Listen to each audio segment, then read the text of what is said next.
بنی اسرائیل کے قوم کا ایک شخص ایک جنگل میں پہاڑوں میں اس نے زندگی بسر کی، نہ وہ دنیا میں آیا، ادھر دنیا سے مراد ہے کہ مخلوق جہاں پہ اللہ کے بندے انسان چند پرندے حیوان سارے بستے ہیں، وہاں پہ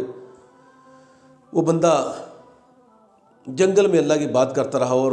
انسانوں کی بستی سے دور جا کے ساری زندگی اس نے اللہ کی یاد میں گزار دی، اللہ تعالیٰ کا ذکر کرتا رہا، کوئی لمحہ بھی اس کا ذکر کے بغیر نہ گزرا، دن رات اللہ کی حمد و ثنا میں مصروف رہا۔ تو اس کی جب موت کا وقت آیا، فرشتہ اجل اس کے پاس گیا، اس کی روح قبض کی گئی،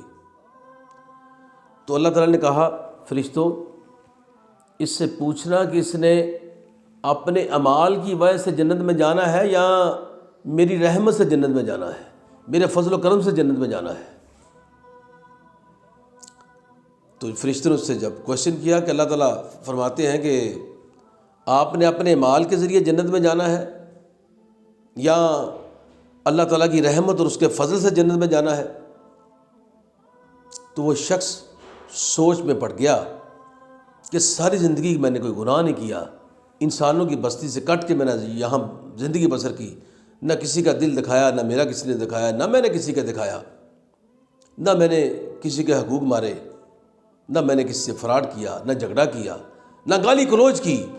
نہ غیبت کی، نہ جھوٹ بولا، ساری زندگی اللہ کی یاد میں گزر گئی۔ تو اس کے ذہن میں یہ خیال آ گیا کہ فرشتوں اللہ سے کہو میں نے اپنے مال کے ذریعے جنت میں جانا ہے۔ فرشتوں نے کہا اللہ جی وہ تو کہتا ہے کہ میں نے اپنے مال کے ذریعے جنت میں جانا ہے، ساری زندگی تیری بات کی ہے، ریاضت کی ہے، کوئی گناہ نہیں کیا۔ تو اللہ فرماتے ہیں اچھا یہ اپنے مال کے ذریعے جنت میں جائے گا؟ جی اللہ جی وہ تو یہی کہتا ہے۔ فرمایا اس کی آنکھ نکالو اور ترازو لو اور ایک پلڑے میں اس کی آنکھ رکھو اور دوسرے میں اس کے تمام جو اس نے نیک عمل کیے ہیں، ساری زندگی ذکر فکر کرتا رہا ہے، نیک عمل کرتا رہا ہے، ذکر کرتا رہا ہے، وہ رکھو اور پھر دیکھو کیا بنتا ہے۔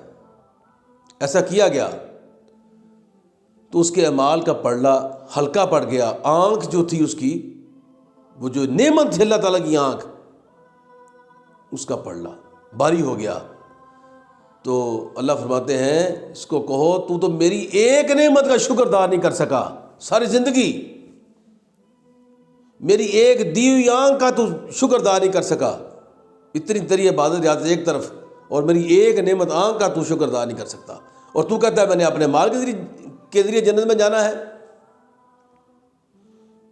وہ شخص ڈر گیا، سجدے میں گر گیا، اے اللہ مجھے معاف فرما دے، اے اللہ مجھے معاف فرما دے، اے اللہ مجھے اپنے فضل و کرم سے اپنی رحمت سے جنت عطا فرما دے، یا اللہ مجھے اپنی رحمت سے جنت عطا فرما دے، اللہ تو بڑا معاف کرنے والا ہے، مجھ سے بھول ہو گئی، اللہ مجھے معاف فرما دے۔ تو اللہ تعالیٰ نے اس کو معاف فرمایا اور اس کو جنت میں مقام دیا اور اعلیٰ مقام عطا فرمایا۔ یہ واقعہ کیا ظاہر کرتا ہے کہ ساری زندگی وہ شخص اللہ کی بات میں مصروف رہا۔ فَبِأَيِّ آلَاءِ رَبِّكُمَا تُكَذِّبَانِ، ایک نعمت کا شکر ادا نہیں وہ بندہ کر سکا۔ آنکھ بہت بڑی نعمت اللہ تعالیٰ کی، ایک نعمت کا بندہ شکر ادا نہیں کر سکا۔ اللہ کے بندو ہر وقت گلے شکوے نہ کیا کرو، یہ ہو جائے گا، یہ مجھے یہ کم ملا ہے، وہ زیادہ ملا ہے۔ ارے اللہ کے بندے تو اس قابل تھا تجھے جو اللہ نے دے دیا ہے، کہ یہ بھی سوچا کرنا جو اللہ نے تمہیں نعمتیں عطا فرما دی، کیا تو اس کے قابل تھا؟ ہمیشہ اللہ کا شکر کرتے رہو، اللہ تیرا شکر ہے۔ شکر کرنے والی زبان اور شکر کرنے والا دل جس کو مل گیا وہ بندہ بڑا خوش قسمت ہے۔ اللہ کے بندو اللہ تعالیٰ سے شکوے چھوڑ دو اور اللہ تعالیٰ سے محبت کے لیے اپنی دنیا اور آخرت سنوارنے کے لیے اس کی نعمتوں کا شکر ادا کرو۔ ساری زندگی میں ہم اس کا شکر ادا کرتے رہیں، یقین کریں ہم شکر ادا نہیں کر سکتے۔